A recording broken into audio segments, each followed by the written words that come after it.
conhecer mais sobre esses insetos incríveis e fascinantes e que tantos benefícios para a natureza, para o planeta e para a gente também trazem? Cauê Vida, biólogo e educador ambiental. A gente brincou aqui no começo do programa, um predestinado, né, Cauê Vida? Obrigado. Que a gente aprende na primeira aula de biologia, que biologia é o estudo da vida. E você se chama mesmo Cauê Vida e foi ser biólogo. Não é incrível, gente? Nasceu pra isso. Muito bom, muito bom. Querido, é preocupante a situação das abelhas. Vamos começar já dando um alerta geral para o pessoal entender o assunto. É preocupante, porque toda vez que a gente pensa em abelha, logo a gente pensa em mel e ferrão.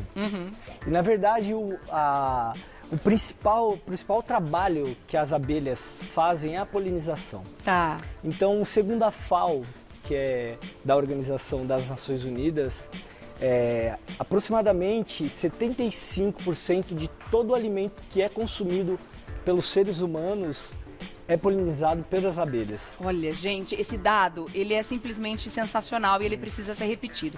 75% de tudo que a espécie humana consome é a responsabilidade da existência desses alimentos e da manutenção desses alimentos é das abelhas. E não só dos seres humanos, mas dos animais também. Sim, né? claro, a gente vai falar, eu só como carne, por exemplo, né? Então não tem problema com polinização. Não, a vaca precisa da abelha Mas a vaca precisa comer vegetal. E quem poliniza o vegetal são as abelhas.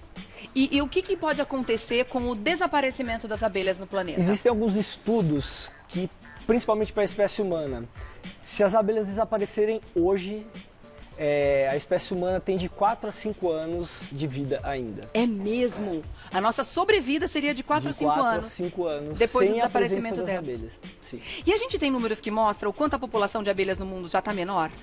Sim, existem vários estudos e a causa principal é a maneira com que a gente produz os alimentos. Através do quê? A gente desmata, a gente queima, o Brasil inteiro queimando, a gente pega Brasil, o Pantanal, Estados Unidos, Cerrado, a Amazônia, pegando fogo literalmente. Agora deu uma chovidinha, né, pra acalmar um pouquinho, graças a Deus, a gente tava pedindo tanto essa chuva que ela veio. Então, normalmente essas abelhas, elas nidificam em ocos de árvores. Então, o que acontece? Se você desmata, se você queima uma árvore, consequentemente você vai queimar. A possibilidade dela fazer é muito grande. E aí também tem um outro fator que é o fator do quê? O uso indiscriminado dos agrotóxicos. Sim, é veneno, né? É veneno. E elas não então aguentam. você pulveriza uma plantação de laranja, por exemplo. Aí a abelha vai lá polinizar a flor da laranja, a flor está contaminada. Então ela acaba se contaminando também e não aguenta. E acaba morrendo. Porque a carga é muito grande, né? Sim. A gente vai sobrevivendo, se envenenando todos os dias com os alimentos, mas os animais não aguentam, né? Não aguentam. Que coisa, né? Quanto mais a gente conhece, mais a gente fica meio chocado assim, com a capacidade do ser humano de autodestruição, né? Porque a gente está destruindo o meio ambiente, destruindo a forma como eles têm de sobreviver, de se reproduzir. E fazendo tudo isso, a gente também está se matando, literalmente. Sem dúvida. Não só tiro no pé mesmo. Envenenando o alimento que a gente está consumindo, como também envenenando toda a cadeia alimentar. Sem dúvida nenhuma. Que loucura. Agora, essas que você trouxe, essas bonitinhas que estão aqui, a gente chama de colmeia, né? São colmeia colônias. Ou colônia? Colônias, sim. Essas colônias, cada uma tem um tipo de abelha diferente que você trouxe pra gente conhecer? São espécies diferentes, só pra gente entender aqui a diferença básica entre elas. E essa é aquela pretinha que enrosca no cabelo? As que enroscam, essa daqui também enrosca no cabelo. Quem não conhece essa, né, gente? Então aqui a gente tem os dois grupos das abelhas nativas, porque o nome correto dessas abelhas são abelhas indígenas nativas sem ferrão. Tá, todas elas aqui não tem ferrão? Nenhuma delas tem ferrão. Tá, olha que bonitinho. Na evolução, o ferrão ele foi desaparecendo de geração a geração. Não foi uma coisa assim de uma hora para outra. Tá. Então uma geração veio com um ferrão menor, aí a próxima geração foi diminuindo o ferrão, até que chegou um momento que ele atrofiou. Que então todas essas abelhas aqui, nenhuma delas tem ferrão. Então é um sinal de evolução. Elas não precisam mais disso para se defender. Elas têm outras formas para se defender. Tá. Que legal. Agora, o sistema de organização das colônias é parecido? É semelhante de uma espécie para outra? Sim. Tem aqui dentro a gente vai ter as castas, né? Que a gente são as operárias, as princesas que possivelmente vão virar rainhas e os zangões. Mas aqui dentro da colônia normalmente vai ficar a rainha, as operárias. A rainha dura mais ou menos uns de 2 a 7 anos, ela vive depende muito da bastante espécie. até. As operárias que têm uma vida curta, 60 dias. Tadinhos. Mas E elas aí, no cumprem o final- trabalho e morrem. Aí no finalzinho da vida dela, ela faz o serviço mais difícil para a colônia, que é sair da colônia e ir buscar matéria-prima para poder voltar e poder processar e produzir o própolis e produzir mel, produzir cera. Então esse trabalho quem faz são as operárias que saem já no fim da vida, né, que a gente chama de campeiras, que saem no fim da vida e voltam para poder abastecer, né, as Que colônias. interessante. A natureza é muito perfeita, né? É muito E perfeita. quando eu digo demais. indígenas, por que elas são indígenas? Porque antes da invasão europeia em 1500 aqui no Brasil, quem já cultivava essas abelhas eram os povos originários. Tanto que os nomes populares, que nem essa daqui é a mandaçaia, é um nome Tudo nome indígena. Mirim preguiça, mirim-guaçu, jataí. Mandaçaia, o significado é vigia bonito. Porque porque agora a caixa está fechada. Mas ela fica bem na porta da entrada, bem na entradazinha assim mesmo, vigiando quem entra e quem sai. Tá. Aí a mirim-guaçu, por exemplo. O mirim é pequeno, o guaçu é grande. Guaçu é grande, eu ia falar, tem uma contradição aqui no Então, Mirim-Guaçu. na verdade, ela é a maior das menores. A maior entre as menores, que Por isso legal. mirim-guaçu. Vamos trazer essa realidade agora para casa das pessoas, para o ambiente Tá, urbano, legal. né? Certo. E mostrar o quanto é importante a gente não destruir essas colônias Sim. quando a gente encontra. Claro. Vamos lá.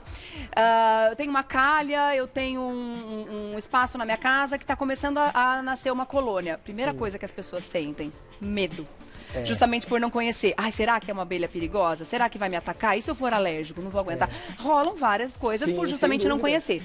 Qual é a atitude correta quando a gente percebe ou quando a gente encontra uma colônia de abelhas em A casa? atitude correta é deixar ela no local onde ela está, tá? O que acontece? Existe o resgate e a remoção. O resgate a gente só vai fazer a partir do momento que a colônia está sofrendo algum risco. Senão eu vou derrubar um muro. Então eu vou ter que fazer esse resgate. Se eu não vou derrubar esse muro e essa abelha ela está lá dentro do muro, então a gente não pode fazer essa remoção, porque isso é crime ambiental. Olha só. Mas é importante a gente fazer pelo menos um contato com algum especialista para ter certeza de que espécie de abelha está morando Sim, ali? é interessante. Normalmente a gente consegue ver em pleno voo, a gente consegue ver que as abelhas com ferrão elas são um pouquinho maior do que as nativas. As com ferrão normalmente são Um maiores. pouco maiores. Tá. Tirando, é lógico, nas meliponas. São ela é essas grandinha. abelhas que são maiores. Tá. Mas o que dá para identificar quando elas estão pousadas, por exemplo, que o abdômen, que é a parte de trás do animal, ele é arredondado da conferrão. Eu até mandei uma foto. A gente tem essa ilustração para mostrar? Sim, Ah lá. ali. Ó, ali à da esquerda é a Apis mellifera, que essa é uma abelha com ferrão. Ó, a ponta do abdômen dela, como ela é. Essa é mais... chamada de africana? Sim. É? Sim, É aquela que a gente, também. né, É a que é a Apis. fantasia de abelha baseada nela, né? Sim, sem dúvida. Tá. Mas olha que legal a mandaçaia, como é parecida. A gente até Parecida. brinca que é o negativo Também é uma da preta e outra. amarela, que bonitinha, gente. E ó, a porção final do abdômen como é arredondada. Aham. Então Que a gente já interessante. consegue perceber aí que Características anatômicas Sim, da com e sem a ferrão. morfologia é bem diferente. Mas uma da vocês outra. podem ajudar, por exemplo, eu vou Sim. deixar os contatos da Claro. SOS Abelha Sem Ferrão e tudo mais. Gente, tendo alguma dúvida, contem com os especialistas, tira uma foto, façam um vídeo, mandem pra eles, Sim. pra ter essa consultoria mesmo à distância, pra deixá-las ali. Eu achei incrível o que você falou, o olhar de proteção à vida. A gente só vai mexer nessa colônia se a colônia estiver sofrendo algum risco. Porque o que a gente Claro. pensa enquanto ser humano, enquanto egocêntrico, arrogante, se achando o centro do mundo? A gente vai mexer nessa colônia se ela estiver oferecendo risco para a gente. Sim. Normalmente o ser humano pensa assim. E, na verdade, o risco para elas. Exatamente, é aí que a gente tem que mudar o olhar, é aí que a gente precisa encontrar essa proteção na natureza e olhar de outro jeito. Sim, que claro. fantástico. Eu sei que a pauta tá acabando, eu preciso comer E mel ainda. só que é o mais interessante, é só pra gente falar um pouquinho da população, que existem 400 espécies de abelhas sem ferrão no mundo todo. E dessas 400 espécies, 300 estão no Brasil. Então, 3/4 de toda a população mundial, ela se encontra no Brasil. Olha o tamanho da nossa responsabilidade, gente. Vamos olhar para isso, por Vamos, favor. E vamos. todas elas produzem mel? E Todas mel de as qualidade? Abelhas. Todas as abelhas produzem Tudo aqui mel. foi produzido por elas? Tudo produzido. Essa daqui é O que, um que eu mel... posso comer aqui? Todas que você quiser. Esse Ó. quem fez? Essa daqui é de uma abelha chamada Manduri, São Paulo. Olha como ele é mais fluido, né? Ele é mais líquido, parece. Na Ó, verdade, clarinho. algumas abelhas colocam um pouco mais de água no mel. Ah, Algumas colocam menos, outras mais. E é um alimento riquíssimo, né? Sim. E é medicinal, porque normalmente as abelhas elas introduzem que própolis. delícia. E aí o própolis, né? Própolis vem do grego. Muito bom. Polis significa cidade, pró, favor. Tanto que é justamente para vedar, para não entrar nem fungo, É uma nem colinha, bactérias. né? Uma vedação. Uma vedação. Argamassa, né? É. Me conta, qual outro que você recomenda aqui? Ó, Vou provar só mais um. Essa daqui é um mel de São deuses. Paulo. Essa é da Mandaçaia. Ah, dessa. Tá. Essa é do meliponário. Nossa, bem líquido mesmo. Olha só. Essa é do meliponário Ele do é criador da SOS Abelha Sem Ferrão, que é o Gerson. Tá. Essa é das abelhas dele. Que na verdade é essa abelha aqui. Que ele já esteve aqui, aliás. Sim. Adorei o papo com ele, ele é incrível. Me conta uma coisa, eu tô vendo que você tem aqui uns protótipos, e dá pra chamar assim? Na verdade... Explica rapidinho como é que a gente pode fazer uma colmeia em casa, ajudar na população de Esse aqui, na abelhas. verdade, é um ninho isca. Como que é feito o ninho isca? Uma garrafa PET, tá? Aí a gente põe um atrativo dentro dessa garrafa PET. Primeiro tira o cheiro de refrigerante e tudo mais.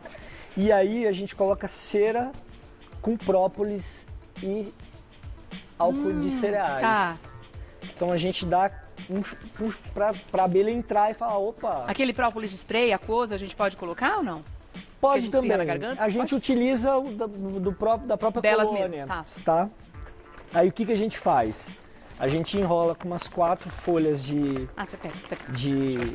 papelão, de jornal, na verdade, para dar o quê? O conforto óptico, Tá. o conforto térmico, para ficar quentinho. E aqui é o conforto ótico pra ficar escurinho. Para ficar escurinho. E deixa a tampinha aberta? E Na elas verdade criam elas entram. Aí o que acontece? Elas, principalmente as campeiras, quando estão atrás de matéria-prima, elas entram desses ocos, vai sentir esse cheiro, vai bater a asa o som vai reverberar, ela vai entender que ali é um local bom para ela nidificar, vai voltar, vai passar essa informação para a colônia. E aí algumas campeiras vão começar a trazer matéria-prima até a princesa daqui estar preparada para poder... Ai, que legal, gente. A organização E tem social delas tem que ser muito rápido, porque a princesa ela começa a soltar um feromônio de rainha dentro da colônia. A rainha que está aqui dentro entende como uma ameaça. E se ela não sai logo daqui de dentro... vaza, é aquele aviso, vaza, vai embora, Vai princesa, embora. vai fazer seu reino em outro lugar. Agora, quem quiser saber mais sobre fazer essas colônias, pode entrar em contato com você também. Claro. Então tá, porque não vai dar Estamos tempo à da gente disposição. explicar o passo a passo, mas eu vi que tem gente interessada nisso. Sim, no na nosso verdade a gente Instagram. tem um ciclo de cursos de Tá. meliponicultura. Ah, que legal, que É, legal. Agora dia 17 de outubro vai ter, 14 de novembro, 28 de novembro e 5 de dezembro. No Instagram, @SOS Abelha Sem Ferrão, tudo junto, SOS Abelha Sem Ferrão, ou @ObichoBiotrips. Sim, Que, aliás, é outro assunto que você tem que vir pra cá conversar. Sim, ótimo, sobre essas estou à viagens, que eu disposição. achei sensacional esse assunto. Sim. Volta, Cauê, por favor. Estaremos à disposição. Querido, obrigada, viu? Cauê Vida, biólogo e educador ambiental. Pode fazer contato, então, SOS Abelha Sem Ferrão ou @ObichoBiotrips. São viagens que você não vai acreditar. Vão mudar sua cabeça e mudar sua vida. Obrigada, meu querido. Obrigado. Até a próxima, viu?